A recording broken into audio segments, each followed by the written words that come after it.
हर परछाई एक राज होती है, एक खामोश कहानी जो धूप में हमारे साथ चलती है और अंधेरे में छिप जाती है। हम सब एक सच के साथ जीते हैं, जहां रोशनी होगी वहां परछाई भी होगी।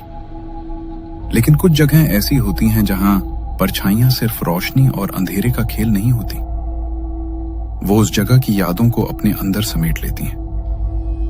कहते हैं हर परछाई एक दरवाजा है, बस ये तय करना होता है कि वो खुलता कहां है। देवगढ़ एक ऐसा ही कस्बा है, देखने में शांत, पर उसकी हवा में एक अजीब सी खामोशी है। एक खामोशी जिसका वजन सूरज ढलते ही और ज्यादा गहरा हो जाता है। कहते हैं इस कस्बे की परछाइयां कुछ ज्यादा ही लंबी और गहरी होती हैं, जैसे वो जमीन पर नहीं बल्कि इस गांव के दबे हुए अतीत पर पड़ती हों। ये कहानी 4 दोस्तों की है, आर्यन, समीर, प्रिया और रोहन। चारों बचपन से साथ थे, इतने साथ कि उन्होंने अपनी पहली साइकिल भी एक दूसरे को पकड़कर ही चलानी सीखी थी। वो नहीं जानते थे कि उनकी दोस्ती की सबसे बड़ी परीक्षा कोई इंसान नहीं बल्कि एक फुसफुसाहट लेगी। एक ऐसी फुसफुसाहट जो सिर्फ अंधेरे में नहीं, रोशनी में भी आपकी रूह का पीछा करती है। उन्होंने एक ऐसे राज को छेड़ दिया जिसे सदियों से खामोश रहना चाहिए था। सवाल ये नहीं है कि क्या वो बच पाएंगे, सवाल ये है कि जब आपकी अपनी परछाई ही आपकी दुश्मन बन जाए तो आप भागकर जाएंगे कहां? देवगढ़ एक शांत कस्बा जिस पर एक वीरान कोयले की खदान का गहरा साया था। कहते थे दशकों पहले कई मजदूर उस खदान की अंधेरी गहराइयों में उतरे पर कभी वापस नहीं लौटे। सरकार ने उसे बंद कर दिया, पर उसकी दहशत आज भी गांव की हवा में एक जहर की तरह घुली हुई थी। गांव के बड़े बूढ़े तो ये भी फुसफुसाते थे कि खदान की परछाई दिन ढलने के बाद भी जमीन पर रेंगती है। कुछ तो ये भी कहते थे कि हाल के दिनों में देवगढ़ की परछाइयां अजीब हरकतें करने लगी हैं, जैसे वे अपनी मर्जी से हिलना चाहती हों। इसी गांव में 4 जिगरी दोस्त रहते थे। आर्यन, ग्रुप का समझदार लीडर, समीर, जिसकी हिम्मत अक्सर बेवकूफी की हदें पार कर जाती थी, प्रिया, जो हर रहस्य की तह तक पहुंचे बिना चैन से नहीं बैठती थी, और रोहन, जिसकी आंखों में हमेशा एक बेचैनी छुपी रहती थी। यही बेचैनी उसे उन चीजों के प्रति ज्यादा संवेदनशील बनाती थी जिन्हें बाकी लोग नजरअंदाज कर देते थे। यही वजह थी कि उस राक्षस ने उसे चुना था, क्योंकि डर का बीज बोने के लिए सबसे उपजाऊ जमीन एक बेचैन दिल ही होता है। एक दोपहर जब बातें घूम फिरकर उसी खदान पर आ टिकी, समीर ने मजाक में कहा, अरे यार, एक और आदमी गायब। लोग कहते हैं खदान का अंधेरा निकल गया। ये सब सुनी सुनाई बातें हैं। सोचो तो, अगर उन कहानियों में रत्ती भर भी सच्चाई हुई तो। अगर तेरी बेचैनी सिर्फ दिखावा नहीं है तो जा, बस उस खदान के गेट को छू कर वापस आ जा। एक पल के लिए कमरे का बल्ब टिमटिमाया और दीवार पर उसकी परछाई खिंचकर लंबी हो गई, जैसे कोई राज सुनने के लिए कान लगा रही हो। बस इतना सुनना था कि रोहन का अहंकार जाग उठा। ठीक है, अभी जाता हूं। आर्यन और प्रिया उसे आवाज देते रहे, लेकिन वो उस वीरान रास्ते पर अकेला ही चल पड़ा। लगभग 20 मिनट बाद रोहन लौटा। उसका चेहरा सफेद पड़ चुका था और सांसें तेज चल रही थी। क्या हुआ? तुम ठीक तो हो? कुछ नहीं, बस हवा बहुत सर्द थी। उसने ये नहीं बताया कि खदान के गेट के पास जंग लगे लोहे और गीली मिट्टी की तेज गंध आ रही थी। उसने ये भी नहीं बताया कि उसे महसूस हुआ था जैसे किसी की बर्फीली उंगलियों ने उसकी गर्दन को छुआ हो। वो सिर्फ एक स्पर्श नहीं था, वो एक निशान था, एक दावा था।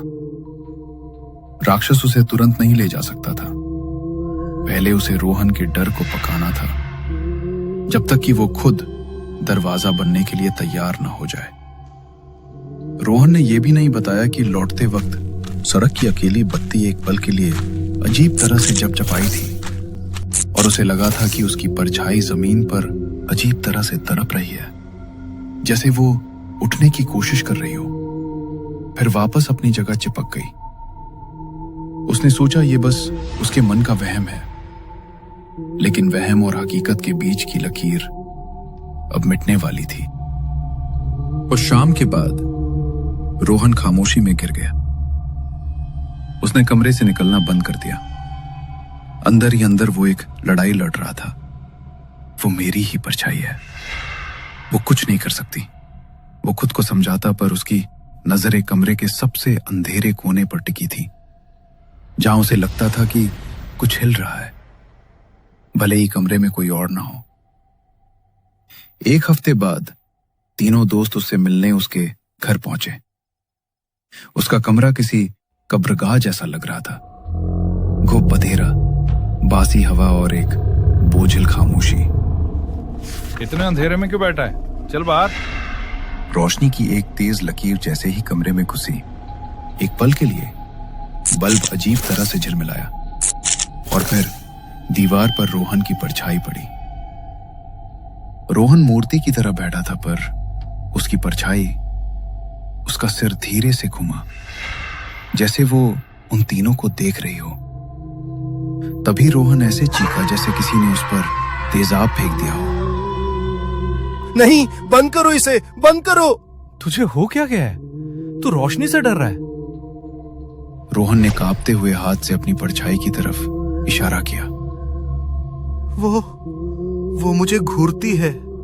जब भी रोशनी होती है वो और साफ दिखने लगती है। वो मेरी नकल करती है, पर कभी कभी बस एक पल के लिए वो मुझसे पहले हिल जाती है।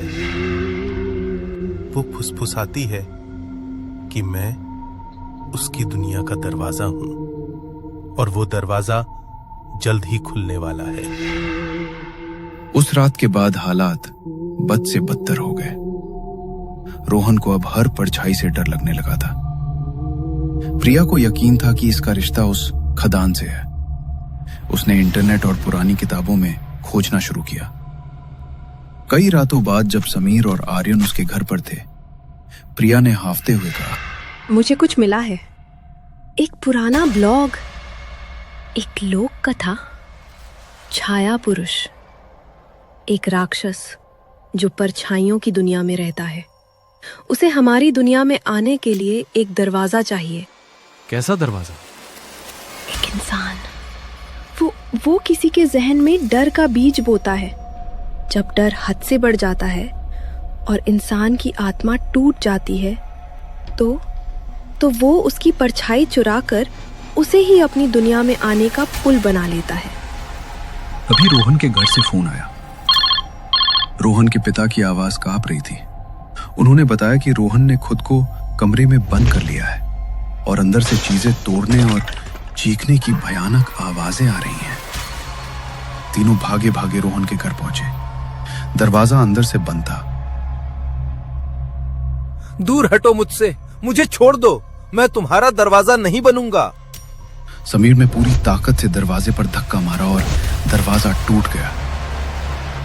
अंदर का मंजर देखकर तीनों की सांसें गले में ही अटक गईं। कमरे का बल्ब किसी मरते हुए दिल की तरह रह रहकर जल बुझ रहा था। हर बार जब रोशनी होती तो दीवार पर रोहन की परछाई एक भयानक जिंदा शक्ल ले लेती। उससे काले तेल जैसे पतले हाथ बाहर निकल रहे थे, जो सूखी पत्तियों जैसी सरसराहट के साथ रोहन को अपनी गिरफ्त में लेने के लिए बढ़ रहे थे। रोहन, उस दीवार से पीछे हट। लेकिन तब तक बहुत देर हो चुकी थी। परछाई के हाथों ने एक झटके में रोहन को जकड़ा और वो दीवार में ऐसे समाने लगा जैसे कोई जिंदा इंसान दलदल में धंस रहा हो। एक पल के लिए दीवार काली स्याही की तरह हिली और फिर सब कुछ शांत हो गया। रोहन गायब हो चुका था, मगर उसकी कहानी अभी खत्म नहीं हुई थी, बल्कि अब असली खौफ की शुरुआत होने वाली थी। रोहन के गायब होने के बाद कमरे में मौत जैसा सन्नाटा पसर गया। पुलिस आई, पर रोहन का कोई सुराग नहीं मिला। सच सिर्फ वो तीनों जानते थे। प्रिया की आंखों में आंसू थे, पर उसकी आवाज में एक फौलादी इरादा था। उसे वो राक्षस ले गया है परछाई की दुनिया में। उस दुनिया का दरवाजा उसी कोयले की खदान के अंदर है। हमें उसे वापस लाना होगा। उसी रात तीनों दोस्त टॉर्च, रस्सी और अपने कांपते हुए हौसले के साथ उस खदान के बाहर खड़े थे। टूटे हुए गेट से आती ठंडी हवा ऐसी लग रही थी जैसे वो खदान सांस ले रही हो, एक ठंडी मौत जैसी सांस। खदान के अंदर हर कदम की गूंज लौट कर आती, जैसे कोई उनके साथ चल रहा हो। दीवारों पर हाथ फेरने पर उंगलियों पर गीली चिपचिपी काई लग जाती। जैसे जैसे वो गहराई में उतरे, फुसफुसाहटें सुनाई देने लगी और उनकी टॉर्च की रोशनी बार बार कांपने लगी, जैसे कोई अनदेखी ताकत उसे बुझाना चाहती हो। करीब आधा घंटा चलने के बाद वे खदान के सबसे निचले हिस्से में पहुंचे। वहां चट्टानी दीवार में एक दरार थी, जिससे एक खौफनाक लाल रोशनी निकल रही थी, और उस लाल रोशनी के ठीक सामने रोहन खड़ा था, किसी मूर्ति की तरह स्थिर। रोहन! तभी उस दरार से गाढ़ा काला धुआं निकला और जमीन पर इकट्ठा होकर एक लंबा इंसानी आकार लेने लगा। एक जीती जागती परछाई जिसका कोई चेहरा नहीं था, सिवाय दो दहकती हुई लाल आंखों के। छाया पुरुष। डरो मत, ये हमारे डर से ताकत लेता है। आर्यन ने रोहन की तरफ देखकर चिल्लाना शुरू किया। रोहन, याद कर हमारी दोस्ती। याद कर जब तू अंधेरे से डरता था और मैं कहता था जब तक मैं हूं कोई परछाई तुझे छू नहीं सकती।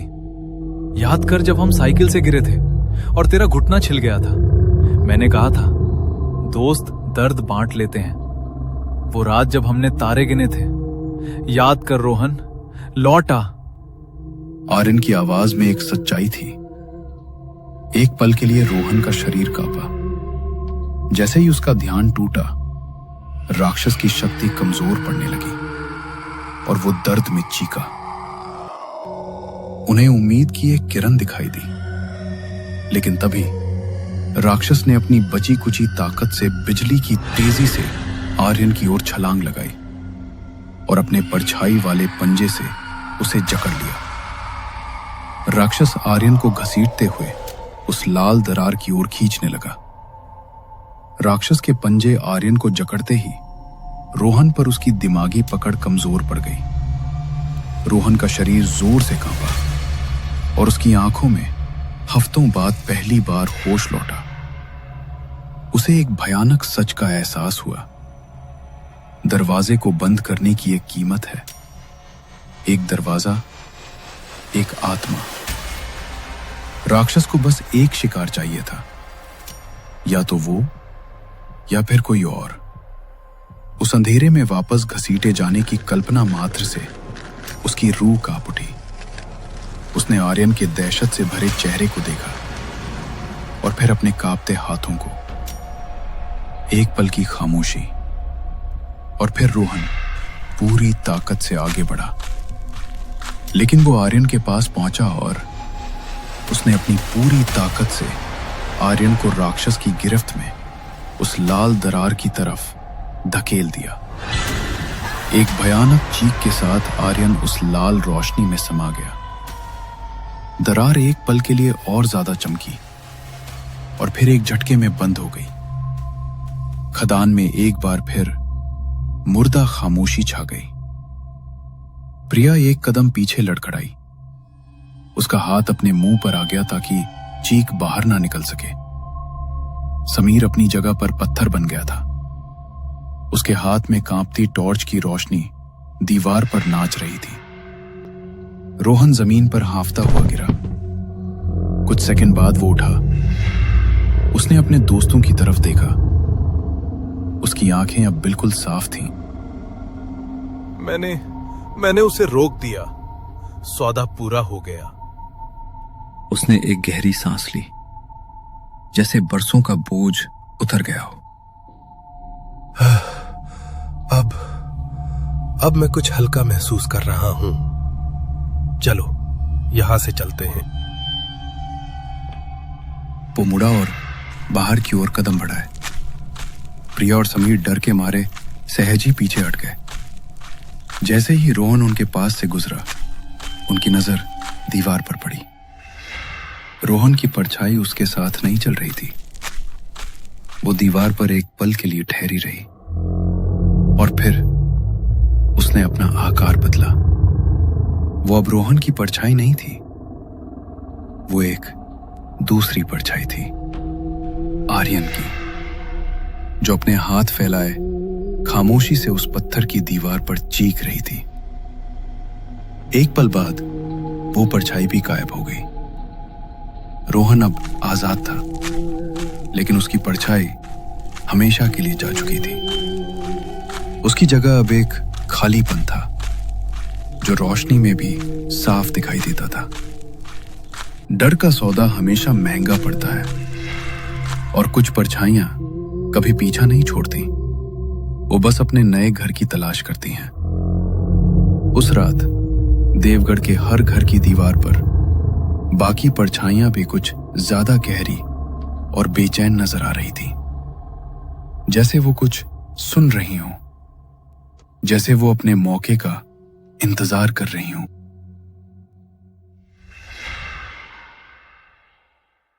अगर आपको ये कहानी पसंद आई हो तो एक लाइक जरूर कीजिए और ऐसी ही सच्ची सी लगने वाली रहस्यमयी कहानियों के लिए हमारे चैनल को सब्सक्राइब करना मत भूलिए।